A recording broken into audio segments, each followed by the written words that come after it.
ఆ మధ్యన ఏదో ప్రచారం జరిగింది కదా! అమరావతిలో 2000 ఎకరాలలో 20 ప్లాట్‌ఫారాలతో భారతదేశంలోనే అతిపెద్దదైనటువంటి రైల్వే స్టేషన్ కడుతున్నారని. బట్ జనాలెక్కడి నుంచి వస్తారన్నటువంటిది పాయింట్.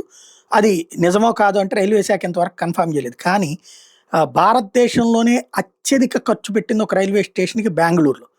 కొత్త రైల్వే టెర్మినల్ యలహంకలో ఏర్పాటు చేసింది. 6000 కోట్లు ఖర్చయింది. 20 ఎకరాలు అంతా చేస్తే 6000 కోట్లకి. మనకిక్కడేమో 2000 ఎకరాలును 2,00,000 కోట్లు అంటున్నారు. ఇక్కడ 6000 ఎకరాలు 20 ఎకరాలలో జరిగింది. ఏర్పాటు చేశారు. 16 ప్లాట్‌ఫామ్స్. అలాగే 10 స్టాబ్లింగ్ అండ్ 15 పిట్ లైన్స్. అంటే మధ్యలో బోగీలు మార్చుకోవడానికి, అట్లా క్లీన్ చేయడానికి గాను 10, 15 లైన్స్ ఏర్పాటు చేశారు. సెపరేట్ అరైవల్, సెపరేట్ డిపార్చర్ ఏర్పాటు చేశారు. ఓవరాల్‌గా చైనాకి సంబంధించినటువంటి హాంగ్‌జూ రైల్వే స్టేషన్ తర్వాతన అలాంటి తరహాలో కట్టబడినటువంటి రైల్వే స్టేషన్.